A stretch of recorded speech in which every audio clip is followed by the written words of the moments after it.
दिल्ली में, दिल्ली सरकार में जो अफसर काम करते हैं उनके ऊपर भारतीय जनता पार्टी ने केंद्र सरकार के माध्यम से पिछले 7 साल से अवैध नियंत्रण कर रखा है, असंवैधानिक नियंत्रण कर रखा है।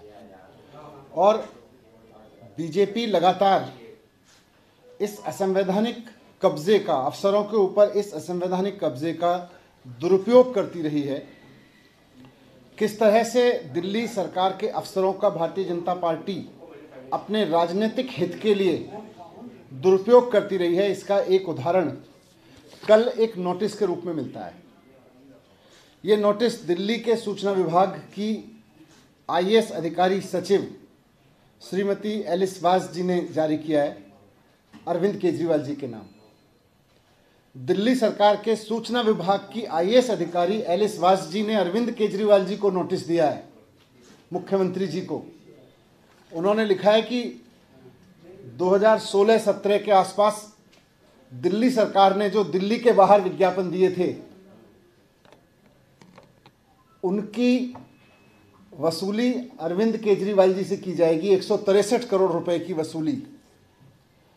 और एलिस वास जी ने अरविंद केजरीवाल जी को धमकी दी है कानूनी रूप से कि आप ये 163 करोड़ रुपए जमा करो, नहीं 10 दिन के अंदर जमा करो, नहीं तो आपके ऊपर failing which further necessary action as per law will be taken in this matter.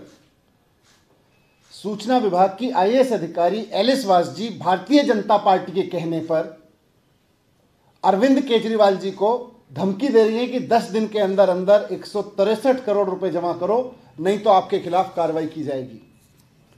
यह बात एलिस वास जी की नहीं है, यह किसी आईएएस अधिकारी की नहीं है, यह इस बात की है कि भारतीय जनता पार्टी दिल्ली सरकार के अफसरों का किस तरह से दुरुपयोग कर रही है। और दिल्ली के लोगों ने अरविंद केजरीवाल जी को चुना है 2015 में, 2020 में पूर्ण बहुमत नहीं बल्कि प्रचंड बहुमत देकर चुना है दिल्ली के लोगों ने। और दिल्ली के लोगों ने मैंडेट दिया केजरीवाल जी को कि दिल्ली सरकार के जो अफसर हैं, इनसे दिल्ली की जनता के हित में काम लीजिए, इनसे दिल्ली की जनता के हित में काम कराइए, स्कूल बनवाइए, अस्पताल बनवाइए, इनसे मजदूरों के लिए काम कराइए, इनसे गरीबों के लिए काम कराइए, दिल्ली का विकास कराइए। लेकिन भारतीय जनता पार्टी असंवैधानिक रूप से इन अफसरों के ऊपर अपना कब्जा करके जमा के बैठी है और वो इसका दुरुपयोग करके इन अफसरों का इस्तेमाल कर रही है, अरविंद केजरीवाल जी के खिलाफ राजनीतिक इस्तेमाल कर रही है। चुनी हुई सरकार के मंत्रियों को टारगेट करने पे, काम नहीं करने दे रही अफसरों को। जनता के काम अफसर करते हैं तो उनको रुकवा देती है और अफसरों का दुरुपयोग कर रही है कि किस तरह से केजरीवाल जी और उनके मंत्रियों को टारगेट करें ये अफसर। ये अफसरों के ऊपर नियंत्रण का, नाजायज नियंत्रण का नाजायज इस्तेमाल है। इसीलिए जो सर्विस डिपार्टमेंट है दिल्ली सरकार का, भारतीय जनता पार्टी उस पर कब्जा जमा के बैठी हुई है, संवैधानिक रूप से गलत तरीके से उस पर कब्जा करके बैठी हुई है ताकि वो अफसरों का दुरुपयोग कर सके और मुख्यमंत्री जी को इस तरह के नोटिस दे के अफसरों से दिला के परेशान कर सके, टारगेट कर सके और काम ना करने दे। ये जो डीआईपी का नोटिस है 163 करोड़ रुपए केजरीवाल जी को जमा करने का 10 दिन के अंदर, आप सब जानते हैं ये पुराना मसला चल रहा है। ये 2016-17 में और इस दौरान दिल्ली से बाहर ऐड दिए गए। अब ये कहा जा रहा है दिल्ली से बाहर ऐड नहीं देने चाहिए थे केजरीवाल जी को। मैं पिछले 7 साल तो छोड़ दीजिए, मैं कह रहा हूं आप पिछले 1 महीने के अखबार उठा के देख लीजिए। दिल्ली के भारतीय जनता पार्टी के अलग अलग राज्यों के मुख्यमंत्रियों के विज्ञापनों से भरे पड़े हैं दिल्ली के अखबार। मध्य प्रदेश से लेके, उत्तराखंड से लेके, हिमाचल, उत्तर प्रदेश, हर जगह के कांग्रेस के भी मुख्यमंत्रियों के आपको दिल्ली के अखबारों में खूब ऐड मिलेंगे।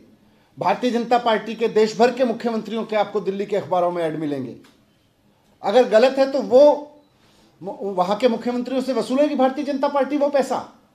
भारतीय जनता पार्टी वहां के अफसरों से यह कराएगी कि वो उत्तर प्रदेश में सूचना सचिव को कहे, आईएएस अधिकारी को, कि जाके योगी जी से पैसा वसूलो, या हिमाचल प्रदेश या उत्तराखंड में वसूलो उनके मुख्यमंत्रियों से।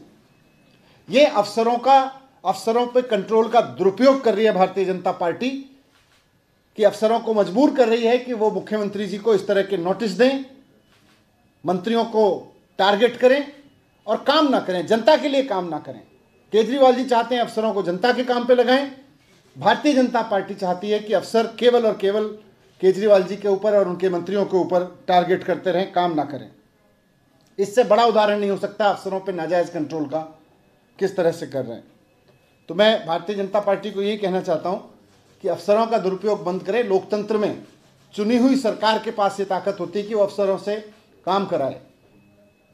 अफसरों का दुरुपयोग करके इस तरह से चुनी हुई सरकार के मंत्रियों और मुख्यमंत्री को टारगेट कराना अफसरों से बंद करें, बल्कि काम करने दें। और जहां जहां की जनता ने आपको चुना, आप अपने अफसरों से काम कराओ, उनको काम पे लगाओ।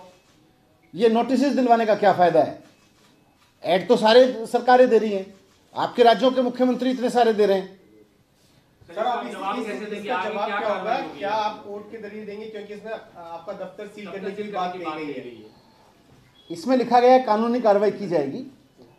तो अभी पार्टी के सचिव ने, हमने इनसे सूचना मांगी है कि भाई ये कौन से ऐड हैं, ऐड भी तो देखें कि उनमें क्या गैर कानूनी है, उसमें क्या ऐसी चीज़ हो गई कि जो भारतीय जनता पार्टी के जो विज्ञापन, अभी आप पूरी दिल्ली में कहीं चले जाओ, सारी दिल्ली में लग रहे हैं, भारतीय जनता पार्टी के होर्डिंग लगे हुए हैं, भारतीय जनता पार्टी के मुख्यमंत्रियों के, वहाँ की सरकारों के, अखबारों में रोज ऐड आ रहे हैं।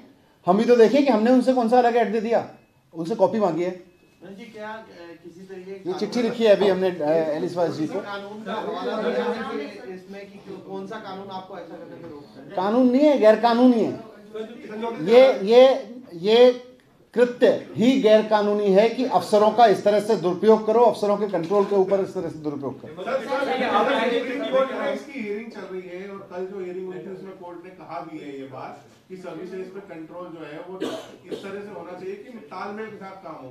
आप भी शुरू से यही बात कहते रहे हैं, तो आपको कुछ उम्मीद है कि सुप्रीम कोर्ट में जो नहीं, इसीलिए हमने माननीय अदालत में गए हैं, हमें वहाँ तो सिर्फ पूरा भरोसा है, इसीलिए हम वहाँ गए हैं। मनीष सर, आप रणनीति पे लाने पे विचार कर रही है दिल्ली सरकार, नहीं आप रणनीति, क्योंकि सेशन को खत्म होने वाला सत्र जो है वो तो आनी है, उस पर काम चल रहा है।